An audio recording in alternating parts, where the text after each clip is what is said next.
Hi, I'm Heidi. I'm Trisha. And I'm Sarah. Welcome to Unfiltered. I was made for this.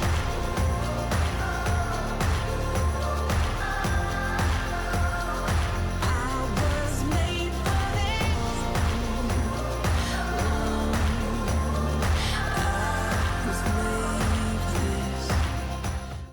this. Today we're going to talk about how to channel our inner Elsa. And we are going to figure out how to let it go. Let go of expectations that we put on ourselves, that we have perceived that other people have put on us, and how to even handle expectations that have been told that we have, Yes. from other people. So Yeah. that's what we're going to talk about. So let's just take a moment, channel our inner Elsas, and we are going to learn how to let it go. Yes, of both the perceived and the real expectations put on us. Yep. So we touched on that a little bit We did.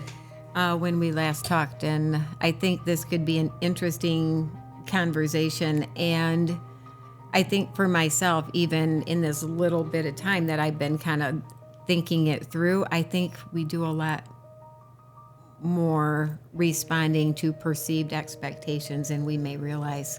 I think a lot more area of our lives are affected by what are people going to think, or how is this going to be seen, or whatever else. I feel like I've come a long ways, but the job's not done. I'm still, there's still construction being done in my life for sure in that, because I'm very affected by, and still at times steered by, potential perceptions that people may have of me. I'm shedding them, and it's a lot better, but And we're talking about the balance again here too, because we have reasonable expectations of one another. We expect people to be kind, Absolutely. to be courteous, to maybe be selfless. I mean, we have expectations of people that are reasonable, and it's universal, cross-cultural, no age limit. We expect children to honor their parents. We expect husbands to love their wives. I mean, those are expectations that are reasonable. It's what do we do with the expectations that are not? right. Not only not reasonable. It's your turn! Can you hear it? It's contagious. No. I still have part of the protein bar if you need it. The spirit is jumping from one to the next. No. What do we do? What do we do when our tummy's not growling and we have an unreasonable expectation put on us? And how do we recognize it? Right. So, So I know for myself, I grew up a pastor's kid. And so the expectations that were placed on me were both from inside my family, and then my, like, kind of the ring of the extended relatives, but then from the church, or from our neighbors, or from, like, my friends' parents. Well, you're a pastor's kid, you're not supposed to act like that, or you're a pastor's kid, you're not supposed to say this or say that, or oh, you're a pastor's kid, why are you wearing jeans to church? And, but you know what I'm saying? Like, Denim in the Lord don't go together. How do you find so- your authentic self, and how do you figure out who you're supposed to be when everybody's saying, well, this is who you're supposed to be, And I always Right. used to reference it that the church held me on this pedestal, this way high pedestal, like higher than some of the pulpits that you've seen out there. Not only was I a pastor's kid, I was the oldest in my family. I was the only girl, and so it Lots of pressure. it was so much pressure. And it was so hard to live in all those expectations, to the point where it crippled me. And I went in a very dark direction to get rid of it. 14 years old, and I was like, enough. Like, I can't handle these expectations.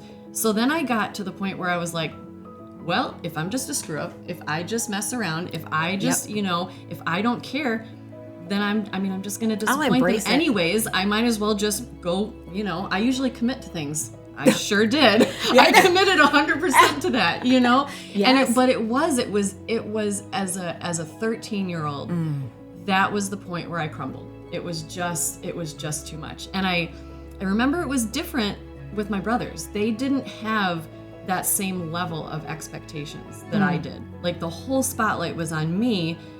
And well, then when I was rebelling, then the whole spotlight was definitely on Right. me. And, my brothers kind of, It skirted compounds and through. it just, Right.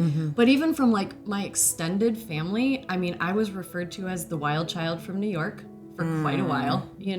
I would show up at family functions and relatives would go, "Well, you're the last person I thought I would see here." And I mean, it was very, and I just remember I just wanted to be me. Like I just wanted to be a kid, and I'm like, but I'm around my family and they should love me for who I am. And oh man, you're not doing this and you're not doing that. And parents, I feel like they didn't put a ton of expectations on me outwardly. Okay. They didn't really speak it. was it the unspoken It ones? was very unspoken, and I'm not an organized person. I'm sorry. I'm just not. I thrive on organized chaos. I mean, I actually Me too. won 2 years in a row the most like messy desk when I was teaching.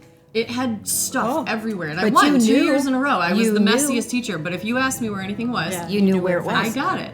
Well, my parents are just the opposite. Like my dad knows every little screw and every little whatever and has every piece of paper and used to print out emails onto paper. And I'm like, that defeats the purpose, but that's okay. And I'm just not that way, so then I felt that expectation when I moved out and I was an adult, and got married and stuff. I was like, I can't do my things the way that they did them. I just can't. It's not a thing that I have a skill in, Right. But I remember for like 15 years of my married life, I felt guilty about that, and I felt like I Okay. never measured up to it, and I felt like, well, I try, but that's not in my nature to be an organized person, And so that was one of those expectation things where they never said to me, "Sarah, we really need you to be organized," I felt that as like something I perception took is- on because I yeah. wanted to honor my parents and I wanted to be Right. like my parents and I wanted to, and then I just got to a point where I was like, I'm cutting the tie and I'm just going to be like, this is me. It's me. It's gonna be never me. going to be And organized. it can happen just out of complete innocence. I'm going to just pull your hair down. Always make It's sure I com- look perfect. Yes. Thank you, ladies. Completely innocent. Like that was probably a perceived because you Right. knew it was important to them. So if it's important to them, then me doing that is probably going to be important to them. Right. Right. Yeah. So have you guys experienced any of that in your life ever? Maybe. No? Oh, yes. Oh, man. Well, growing up, and I mean, and it just going to like the way the house looked, it was always perfect. My mother had an eye for decorating and whatever it is, and it always looked immaculate, perfect, everything. Much like you, I'm a woo, and sometimes I'll forget what I'm in the middle of because I'm squirrel. It's just the way I am, Yeah. and I've learned to work with it now, and I also have fully embraced, I don't want to look like I live in a house in a magazine. It doesn't fit our life. It's not who we are. I don't want it to be a cluttered, hoarded out mess, but our house is our home and it's comfortable and it's welcoming and everybody is welcome there, and it's not always going to be perfect, and I've learned to be okay with it. I would say though that the most difficult thing that I had to get over was that expectation of what, and I'll go to my first marriage, of what that's supposed to look like, what a wife is supposed to do and how you're supposed to act and look and all those kind of things. The price I paid to try to live up to people's expectations was almost my life. That's what it almost cost me, because I was so driven to try and keep everybody happy, because that's who I am at my core. I want people to be happy. I love to make people smile. I want them to be pleased, all of that kind of stuff. And if you're really going through it, but you're that kind of a person, you sacrifice yourself trying to please other people. Absolutely. And that is not what you should ever do. And the ramifications of that was decades of just pain and darkness and depression because I failed so epically in that expectation of what it should have looked like. And it didn't look that way for me, and I made a different choice. So then I'm like, I embraced everything, wicked, evil, worthless, all of those things. I embraced those labels and I wore them every single day. I believed them until I found out they weren't true. But that was a long process, and it should never have had to happen. But I mean, perceptions in, trying to live up to other people's expectations, I think it's important that you balance those along with, this is my life, what is healthy for my life and Right. my situation, because they're not in it. So healthy boundaries, I have learned, are not there because I'm going to be rude to somebody and say, no, you're not welcome inside my boundaries. That's healthy. Yeah. That is healthy and it's vital, but nobody ever taught me how to do that.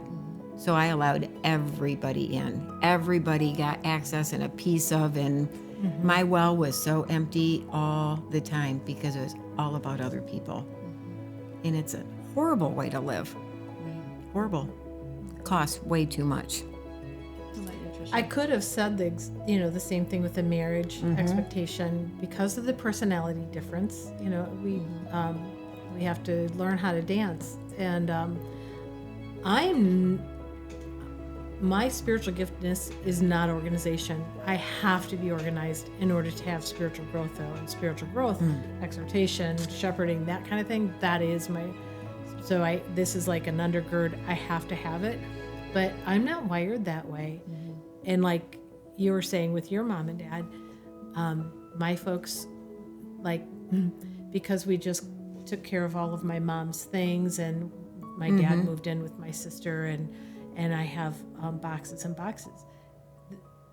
She even has years and years, decades of cards, and they're alphabetized. And according to the holidays, or everything is labeled. Like she really was the most organized hoarder I've ever met. And everything had a place and everything was in its place. And she kept what was really precious and important to her. And I can't wait to go through all of this stuff. But that was over the top for me. I am not that person. But I love me a good time. I'm the middle child. That was Yes. fun happens. And I was in a marriage with someone who didn't even want any real structure of organization or authority.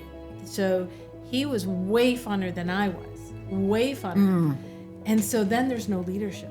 Right. And have you ever gotten into that situation where we're all leaders? Like we all are strong D, I'm a combination of personalities, but Me too.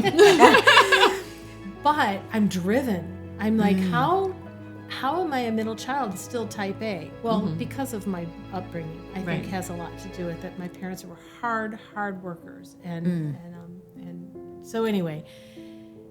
But my first husband had none of that. He really didn't have structure. He didn't he says he has a perfect upbringing because there really wasn't much expected of him. He'd show up every once in a while and have dinner, or show up every once in a while and get his laundry done, or he was even told by his dad, it'd be nice if you just stayed or hung out for a while, but he was just off having fun. Okay. So in a marriage like that with 7 kiddos and you're homeschooling, I had to step up because that was a huge hole. So I put that expectation on myself. Well, somebody's got to lead, right? Right. And so I stepped up and I was that leader. I didn't enjoy it because I didn't like the person I became, because I was resentful that, I'm going to say something here, but in our family growing up, we had dual parents with personality differences, and it was dad was the nice guy, mom was the Yes. not so. And so we just did. It was dad's the nice guy, mom's the Yeah. And that's how I felt. Yeah. That was like, I don't want to be that person. Oh. I want to have the fun. And so I would come up with plays and songs and things like that. But so that expectation on me was huge. However, I want to share something about the next generation that put expectations on me, because that was hard enough. I lost who I was because I was trying to Right. meet everybody, that expectation. Then you have adult children who come into the picture, and they have expectations, and Yes. they Even expect teenage children do too. yeah. Yeah. Well, like, where's dinner? Right. Yeah. But when you are going through traumas and tragedies and, crisis situations, Yes. any kind of change that demands your attention, your time, and their expectations don't change, that's a hard one It's to live up to. And even, I would say, putting it on myself. Like, I should be the mother. I'm the parent. Yeah, why do we feel that way? I'm you the know? parent. I should have this together. And know that I've epically failed in those ways. Oh, and at this point said, yep, I've gotten the letters from children Yeah, saying, me too. excuse me, but and calling me out. Yeah. Me too. And feeling like in the moment, oh my word, tear my heart out. But now it's like, you know what? Let it go. Let it go. Because Yes. that's Right. who I was, where I was, what I was dealing with. They may not know They're all of expressing the their details. viewpoint. They didn't have yours. Yep. Right. They're just seeing Yep. it from a completely different Yep. perspective, a different vantage point. Because they had my needs. children did not know my full reality in my viewpoints. I will be the first to admit I should have spoken more openly with my children, but I was brought up in a household where you didn't talk about stuff, especially negative stuff. So in my attempting to shelter them, unknowingly makes it that much worse. My poor kids, unfortunately, were in a situation where it was just me and them. And I was a broken, shattered mess trying to navigate a life that I didn't know anything about. So talk about jumping in the deep end and trying to figure it out on the fly. It really sucks that kids had to be along on that part of the ride. It really does. Yeah. And I have spent years destroying myself over that because the love that I have for them, what I want for them, they were deserving of the best childhood you could ever imagine. And I wish that's what it looked like. It's not what was given to us. And I had made my mistakes. I had made poor choices. But in the moment, it was always because we need to keep moving forward. But I need my kid, trying to survive, trying to keep my kids with a roof over their head. And Yeah. The at pressure. the time, it seemed in weighing everything that it was the right decision. It's easy for me to look back now and say, oh, I do this different, do that different. I didn't have a lot of options. Right. And I had zero support. Yeah. Zero, literally nothing. I didn't have mom or dad to call. I didn't have grandparents or friends. I mean, all of them were lost. And trying to relearn life at that point while raising kids.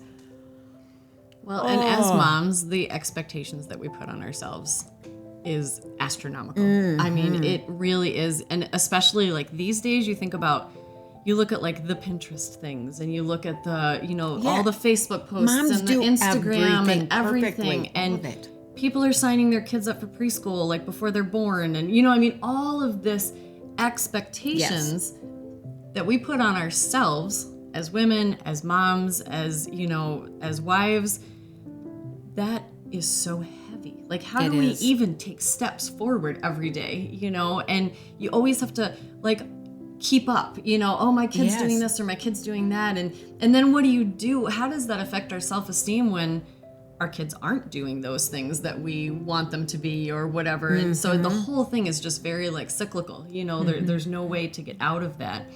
And, Other than setting up good boundaries. right. And Yeah. And realistic acknowledge. expectations, Right.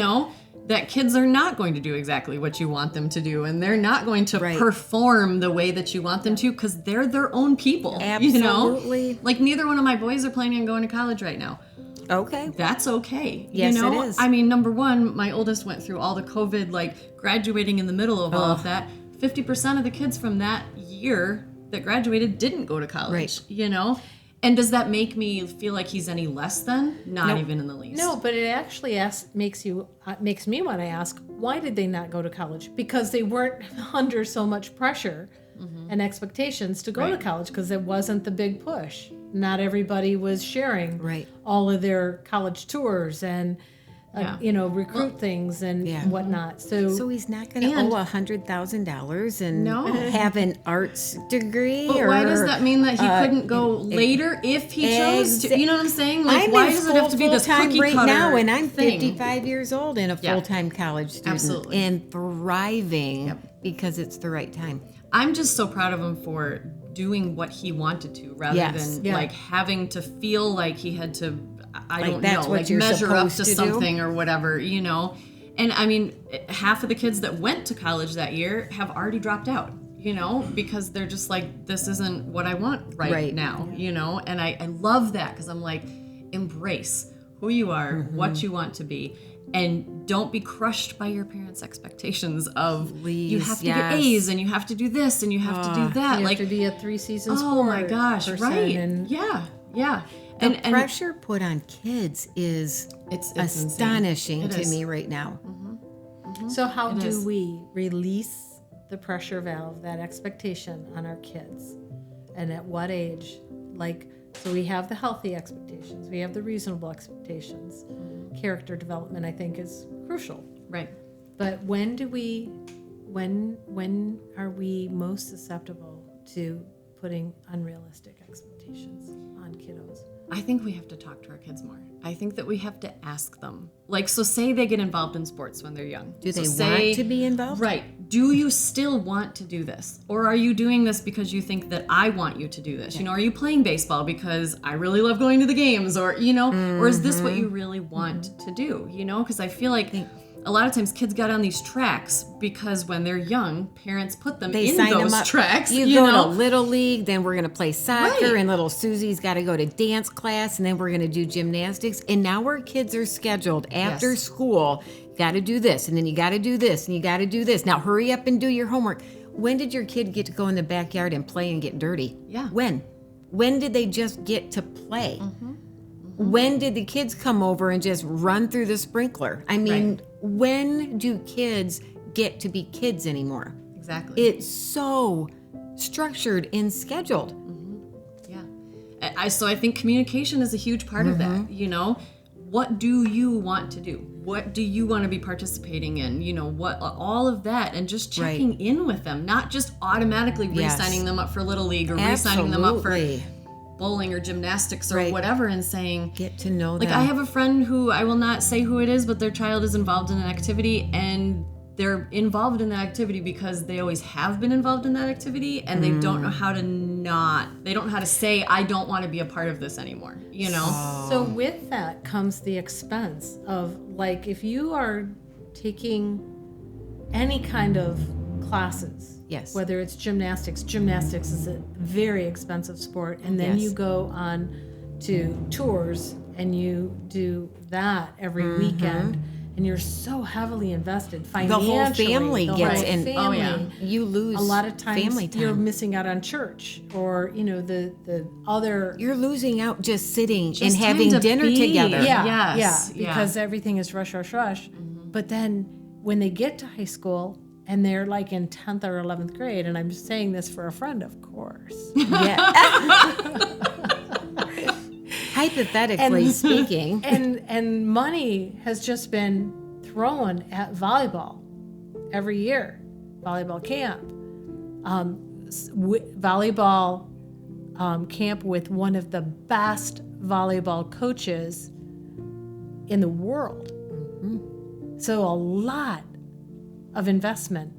And now all of a sudden, in junior, I think it was junior year, didn't want to play. But I'd like to play lacrosse. And I'm like, do you even know what lacrosse? Like, okay, you look up that on YouTube, you watch that, and if you can figure that out, we'll talk. But lacrosse is so fun. Like junior year in high Right. school, is that a reasonable expectation that they would be faithful in the investment that we've made, or should I just say, okay, honey, whatever you want? But is that us putting our expectation on them, or To is finish that what we've Yes. invested wanting in? to? Yeah, Yeah. because there's some responsibility that this is where we've invested all of our time, money, and But I think But about then does that put a burden on your child that now I'm playing a sport I'm no longer interested Right, in like and their I don't want heart's to not play? in And it then anymore. where's the resentment? And it wasn't that, I don't want to do this anymore. Now I want to try lacrosse. I'd be like, go for it. I have no Go for idea it. what the rules are, the expenses, and whatnot. Yeah. Yeah. So Go for it. that was my reality of how do we navigate through that. Mm-hmm. So the thing was, and I probably the smartest thing I said was, you go look up what that involves, and you come and tell me the rules of the game and how you play, and we'll talk about it. And then I checked back. I don't even know what that's, And so I was like, that was my saving grace. Yeah. But So I think another aspect of the expectations that we put on ourselves is, so say we've gone through a tragedy and we're still in mourning, or loss type of thing, and it's been X number of time, whatever that time is, right? We have this expectations like, why am I not healed yet? Why am I not better yet? And why is this still affecting me? And what is it that tells us we have to? There's no time limit isn't. on healing, And in it's any not way. going to be consistent from one person to another. It doesn't look the same Right. in everybody. It's Yeah. such a personal thing. So we have to learn to let go of that kind of expectations that we have on ourselves. That we have to be, healed from anxiety, or healed from depression, or healed from, a Right. physical ailment. I broke my ankle like 4 years ago and it still hurts, but exactly. My attitude wasn't great. I'm like, this has to be better because I'm done with it. This is Right. my dominant hand. So I just need this to be better right now, not 4 months down the road from now, because that doesn't work with my schedule. Right. Doesn't change reality though. And for me. I think it boils down to having grace with ourselves and Yes. having patience with ourselves, which for those of us that don't have a ton of patience, did you look at me? no, I was being funny. Like, does anybody know that I'm not a patient person? when I I don't know. want from this something angle, or it looked like you were looking at her. No, I was looking for the confirmation of like, That's- Trisha, I don't think you're very patient. How do you know me so well? I know, right? I am not, when I'm excited about something or I know I want to do something, I want to do it right now. Yes. Like, what's this waiting business? I don't wait well. Like, I'm jumping the deep end. I'm and the my ready, shoot, husband's, aim. Yep. We'll So- figure this out. but Yep. But yeah, I mean, I think that's just the biggest thing is learning how to let go. First of all, recognizing the expectations that we put on ourselves. I think that's such a big part of Yeah. it, is saying, what is it that I'm holding myself to this unrealistic standard? And That's that's- not like the basic things. Like, obviously, like you were talking about, Right. being kind and, being we're a good person talking and things beyond like that. the We're talking set. the ones that are not attainable, that are Exactly. not realistic, and we just have to go, I am doing my best. Every day I get up and I try. Mm-hmm. Every day I sometimes don't get up right away because I'm Right. having a hard moment, you know what I mean? Right. And that's okay, to have grace with yourself Don't and just say, Beat yourself up. I'm the one that have put these expectations on Right. myself, so I can take them back off. Yes. And again, I think that boils down to what we were talking about in our last episode, is that authenticity, accepting yourself for exactly who you are. Absolutely. I think it all is connected. It's that same thing. I see in life, only because I'm maybe a couple decades older than you. Not quite, but almost. but for so long, I expected to be successful by a certain age. And when that didn't happen, because all of a sudden your world gets turned upside down and topsy, and you feel like you're starting all over again, okay, I expect myself to be there in how many years? You know, how long is it going to take me? Like, when am I going to get this brace off? Because I expect to be healed. Yeah, because I'm sick of it. So I And think then- now's a good time. I'm at an age now where I expect to be significant. Oh, okay. I want to have that significance starting to show up. Okay. Like the fruit of my success, now I want to see it be significant. Okay. And So it is that a interesting. desire or an expectation? It's an expectation. So there's is. like Okay. there's something there that's Yeah. between a desire and an expectation. A desire I would say is both, obviously. Right. I mean, I want to say it comes from a pure heart, but I expect it. It's like hope deferred makes the heart sick, scripture says. Like, I'm looking for an ROI here. You know, like I've put in a lot of sweat, I've Okay. put in a lot of tears. Yeah. So I'm expecting some good results Yeah. Yeah. that are significantly impactful. And I often wish that I had more of that because I literally I sometimes feel like I have no more expectation that anything has to look a certain way. Yeah. I am so ready for it to be exactly how it ends up being. And that's how I finally found myself at peace and comfortable because I no longer feel a franticness because that's almost what it was for me at Yeah. times. How do I make it this? How do I make it that? And that never worked for Yeah. me. And then when the rug gets pulled out from underneath you, I found my whole world would implode. I reached a point where I can't rebuild too many more times. I just can't. So something has to change. If it continually keeps happening, that means I have to make the change. I can't start the cycle over. So I just regrouped and completely went the other direction. And it's like, I am going to do the things that I'm passionate about and the things that I feel like I'm good at. And the other stuff's just going to go away. If success comes of it, well, I guess that's what happens. Part of me is like, oh, that feels kind of awkwardly uncomfortable because then that's like spotlight and this and that, which isn't myself either. I like my little anonymous do my thing and here and there. But at the same time, I would welcome that too. I have now decided that whatever it is that I do, I want it to be something that I believe in, that I'm passionate about. And I'm talking about the things beyond the normal expectations that life needs. But those other things, I need to be true to myself. Yeah. I'm not going to try to become something in an arena that's not my passion. It has to be my passion. And I feel successful simply by doing it. And are the expectations I'm expecting in circumstances or on people? Like, is this okay? If we're going to work out and do a lot of exercising, I would expect to see some results, right? Right. Like, if I'm going to shut my pie hole and put less in my pie hole and put, more calories out, I would expect to see something. So that's in a circumstance. But if I am expecting my children or my husband or whoever else to show up for me because I've invested in them or whatever that is, then that's a totally different game. And I love what my husband Scott said is, don't expect anything out of others and you'll never be disappointed. Right. Yep. And The problem is putting I had to expectations hear on that others. twice. I'm like, Right. wait, what? Yes. Well, I even find that like it's kind of a joke, but like every year we start off a new year and we're like, oh, we have all these expectations for the year. And Oh, yes. So then 2020 came and we were like, 2020, it's such an exciting year because it's 2020, right? Like we were all excited about it.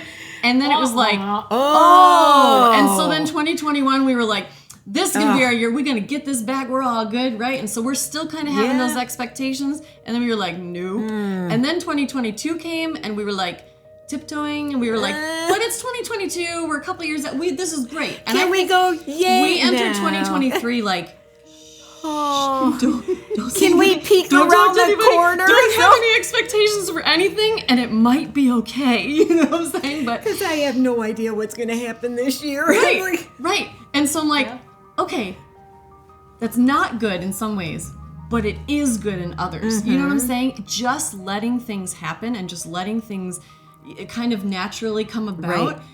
You're right. If you don't have huge expectations on things, you're not going to have huge disappointments, you know? And so I feel like there was a part of me that somewhere in the mix of all of this craziness with the pandemic, I stopped having expectations for things. Like I stopped holding my children to such a high standard of expectations and stuff, and I stopped holding myself to such a high, you know, because I'm like, well, it's never going to be met. So like, I know. Why am I gonna- clinging to you know? Yeah. And I have discovered this beautiful sense of peace and calm and just like, oh, and then Yes. you just take in the moments and you take in those things, and then I'm not constantly living in a state of that I'm upset because something hasn't Right. been Right. done, or That's it hasn't that- been yeah. reached, or it hasn't, you know. And so on ourselves too, going back to this whole thing, if we can let go of all of our unrealistic expectations and just love and accept ourselves for who we are right now, not 40 pounds lighter from now, not, you know, Yes, like not with yes. our hair dyed or a tan or all those different things, or that I'm not, like you were talking about the success, you know, like, are you still going to love yourself tomorrow if you haven't reached that level of And expectation? who put the standard in the Right. measurement on that success? That's what I'm Yeah, saying. and Yeah, what like- what is Yeah. that Yeah. standard? Is Yeah. it? I mean, it's And am I yeah. going to find myself in a, you know, puddle of tears and cocooned and feeling worthless, valueless, victimized because it didn't happen Happen. again? Yeah. Or am I going to set my eyes on, you know what, true success really does outlive us. Yeah. Success is not a moment. Right. Success is it's a noble cause that really gets passed on. Don't we want our kids to just carry on living the life that they have been called and designed to live? That's success. I think success is getting back up after an epic fall and saying, let's do this again. Well, and I think it that- can't be measured. I Yeah. don't Right, think it's- success is right. something you can measure because it's different for everybody. It's different for It every is. circumstance. I made myself define it. Like, what would be? Okay. Yeah. I know exactly how So- we're going to end this. Do we have about, like, No. Okay. but Okay. You're about 15 minutes over. oh, okay. Okay. We're right. Like, I'm going to bring us and close us in just a second. So finish Yes. your thought and then I will.